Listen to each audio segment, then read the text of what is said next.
Buenas tardes, mi nombre es Yesenia García, soy estudiante de la carrera de Derecho de la Universidad Nacional de Loja.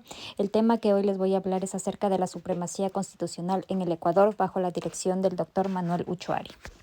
La supremacía constitucional. La supremacía constitucional es considerada como un principio teórico del derecho constitucional que ubica jerárquicamente a la Carta Magna del país por encima de las demás normas jurídicas internas y externas que rigen un ordenamiento jurídico. Cabe señalar que incluirá a todos los tratados internacionales ratificados en cada país. Kelsen decía que la Constitución es la fuente de toda estructura normativa en donde todos los poderes deben someterse a la Constitución, considerándola así como la suprema del Estado y fundamento del sistema. De esta manera, podemos definir a la supremacía constitucional como un principio donde establece que la Constitución es la norma suprema que está por encima de cualquier ordenamiento jurídico, denominándolo principio de supremacía constitucional. Principio de supremacía constitucional. Este principio establece que la Constitución es la norma suprema que prevalece sobre cualquier otra del ordenamiento jurídico. Las disposiciones normativas y los actos de poder público deberán mantener conformidad con las disposiciones constitucionales, ya que caso contrario carecerán de eficacia jurídica.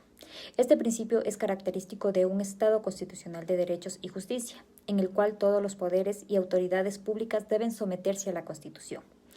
Dentro de un Estado constitucional, los derechos los tenemos en la Constitución. Es así que el principio de supremacía constitucional es parte de un principio más general llamado principio de jerarquía. Este principio de jerarquía tiene dos funciones, una positiva de fundamentar lo inferior y otra negativa de hacer caer, anular o dejar sin efecto aquello inferior que se le oponga. El principio de supremacía constitucional es un principio que regula básicamente el cumplimiento de la Constitución y la pone por encima de las normas jurídicas, es decir, que le da una categoría de ser norma suprema, y toda norma debe estar en armonía con la Constitución. La Constitución del 2008 es la norma suprema que prevalece sobre cualquier ordenamiento jurídico, lo que nos quiere decir que toda norma infraconstitucional debe guardar relación con la Constitución. Caso contrario, se estaría violando derechos, debido a que toda norma que no guarde armonía con la Constitución debe declararse inconstitucional. Todo poder está sometido a lo que menciona o expresa la Constitución y cumplir con los preceptos constitucionales. También se da el rango de supremacía a los tratados internacionales de derechos humanos que contengan mayores beneficios que los señalados en la Constitución, es decir, que inclusive aquellos como la Convención de Derechos Humanos que regulan ciertos derechos fundamentales de los ciudadanos. Si estos tratados tienen mayores beneficios que la Constitución, va a prevalecer al igual sobre la norma del ordenamiento jurídico.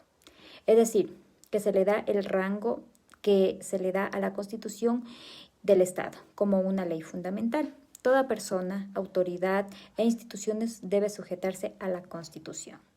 La supremacía material y formal. El acceso a un tribunal constitucional tiene una dimensión formal definida por los procedimientos jurídicos que permitan poner en marcha la capacidad decisoria del tribunal. Sin embargo, hay además una dimensión material o social del acceso a la cual está dada por la política judicial. La supremacía material. La supremacía material se refiere al ser de la Constitución y no al deber ser de la Constitución. El tratadista Zarini dice que es el resultado jurídico de las situaciones y estructuras reales, es decir, sociales, políticas y económicas. Para el doctor Hernán Salgado Pesantes, concibe la Constitución como el conjunto de reglas esenciales básicas que determinan la organización y la actividad del Estado. El doctor Rafael Ollarte explica que la supremacía material de la Constitución radica en la superioridad de su contenido, el cual está orientado a la organización de las facultades y competencias estatales y a la asignación de sus competencias y funciones. La supremacía material es aquella que integra la normativa jurídica, es decir, la creación de normas jurídicas. La supremacía formal. La Constitución en sentido formal se refiere al trámite de la ley constitucional, de aquí surge su existencia. Es donde tiene la supremacía en el ordenamiento jurídico del Estado. Además, es necesario dotar de mecanismos que aseguren esa supremacía. Es una norma escrita que se encuentra escrita dentro del texto constitucional. Es un documento legal supremo, es un conjunto de normas formales que pueden únicamente ser reformadas cumpliendo con regulaciones especiales cuyo propósito es dificultar las modificaciones de dichas leyes. Rol de la Corte Constitucional. La Constitución señala que la Corte Constitucional gozará de autonomía administrativa y financiera.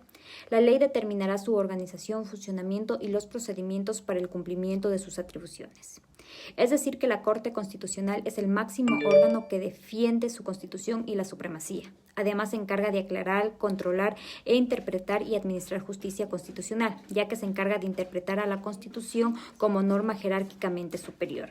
Realiza un control de las normas constitucionales ante una norma de carácter público y puede declarar la inconstitucionalidad siempre y cuando la norma vaya contra la Constitución. La independencia. La independencia judicial se basa en la autonomía. Y el juez, para ser independiente, requiere ejercer un poder político propio hacia los otros poderes con los que se interactúa. Poder que se concreta en la posibilidad real de imponer en un litigio una interpretación jurídica de la Constitución o la ley.